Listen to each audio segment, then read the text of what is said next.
The Gospel of Gold by G.S. Lewis. By this time, Lance had turned to face Karen, his cousin, captor, and usurper. When he spoke, his tone was measured, yet there was also an undercurrent of righteous fury.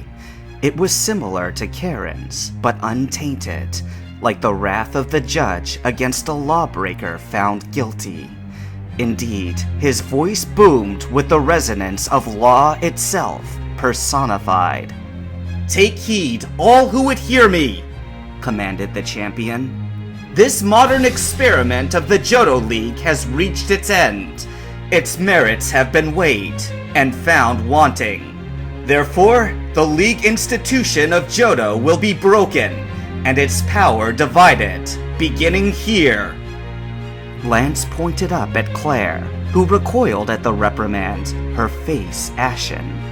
Though she was on a high balcony and he on the ground, his power and stature was the greater. "Claire Archer of the Rising Badge," Lance intoned.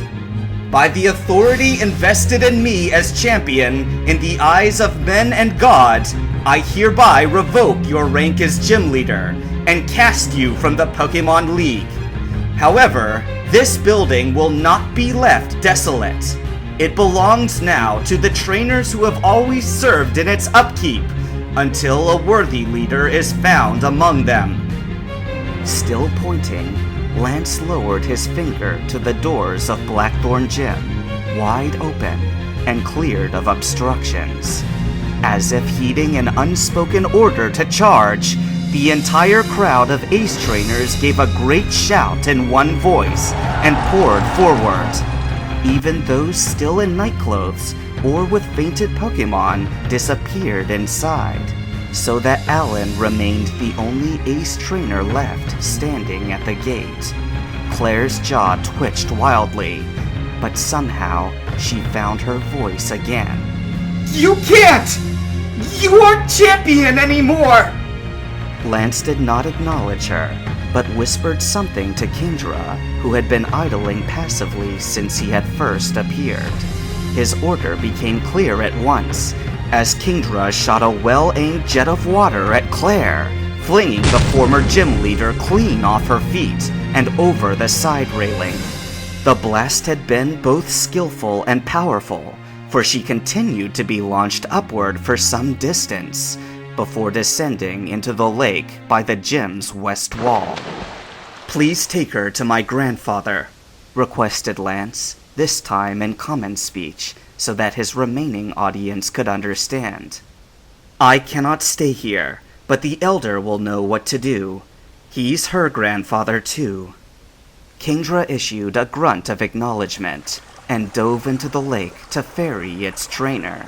Karen had emerged, thrashing and flailing, the heavy cape weighing her down in the water. Lance did not pause to watch the spectacle, but instead scanned the skyline with his keen eyes. Gold now noticed that his posture was beginning to sag, like a sail devoid of wind. Lance was certainly a wonder among men, with an indomitable will that even Silver had failed to corrupt. But his injuries were telling on him. Gold still wondered how he had gotten them, and to what true extent he was hurt. "Master Lance, you're wounded!" Marina exclaimed, beating Gold to the point. She looked at them both imploringly, one after the other. "Gold can restore you? Won't you, Gold?" "No!" replied Lance sharply. His piercing eyes left the sky to rest on Marina, though his expression softened when he saw that he had startled her.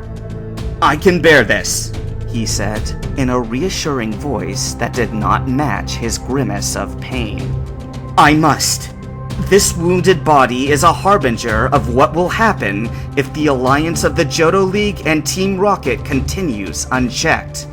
If they can do this to their champion, what will they do to anyone else who opposes them? The world must see and judge. We should really get inside the gym where there are other people," cautioned Alan. "We're effectively defanged and priority targets. Marina's the only one left who even has Pokemon that can fight." "A Croconaw and a Jigglypuff," clarified Marina abashedly. "But they're no match for an Elite Four member." "They would stand about as much a chance as any other Pokemon here when the Elite Four strike," Lance said somberly. "I hate to admit it, but Blackthorn City is not the stronghold it seems. Our only hope now is to disappear, as I did when I fled League HQ the first time, and let them think that we stayed here. It will distract their attention for a little while at least." His gaze returned to the sky. "But that hope will come to nothing if we are spied out now. There is precious little time." "But where can we go?" lamented Alan, the old fear back in his eyes. Gold had listened silently throughout the debate, having nothing of value he could think to contribute. But the moment Alan had wondered about a safe destination, he remembered a promise that he had heard, spoken by his mouth at another's bidding. Just as then, he echoed it now, like words of prophecy, in a tone that halted all further conversation.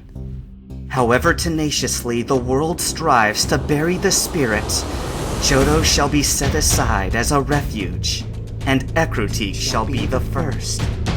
It wasn't until he had completed the sentence that Gold realized another voice had joined him in speaking. All of a sudden, the air by his side rippled, and the light refracted with color and shape. From the moment Gold had said spirit, he had become aware of her presence, like he had merely forgotten it was there until he called her name. Then she was there, no longer as a wingless human woman, but in the full, radiant glory of the phoenix she was, life-giver, encourager, prompter of high deeds. Alan, Marina, and Lance all stared, mouth agape with undignified wonder. "Ho-oh," breathed Lance, trembling visibly. Alan fell on his rump and continued to gaze unblinkingly.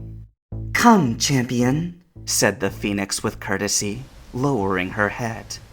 "Come, my Gold, and you also, Marina. Do not be afraid. I will bear you home to Ecruteak." Okay," said Gold, hastening to obey.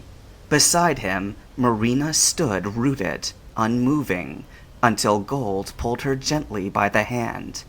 By and by, he coaxed her onto the great bird's back, and after lifting her up, seated himself behind her. Lance, with a muffled groan, climbed on behind him in turn.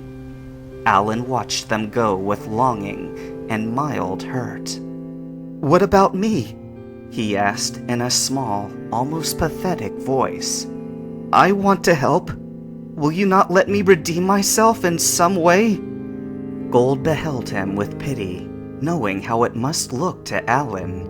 Here were three people of such evident goodness and purity that they had favor even with the most sacred Pokemon in legend. They would fly off with her, but he, unworthy traitor Alan, would be left behind. It wasn't like that, but so it appeared. "Alan," answered Spirit, and he straightened at the sound of his name, warmly spoken by her kind voice. "You know the need that you can serve in this place. Will you defend Blackthorn City in the name of your champion?" "I will," he answered at once, standing on his feet, and Gold knew he meant it. In response to Alan's pledge, the phoenix extended her wings and dove gracefully forward towards him. She landed with one talon enveloping the prostrate body of Apollo Archer, and the other outstretched to Alan, holding something for him to take. Gold did not see what it was until Alan, face bedazzled, received a familiar-looking fruit. "Bury the core when you're done with that!" he called cheerfully, as Spirit lifted them off the ground. "I didn't get to this time! but you can! Trust me, you won't regret it!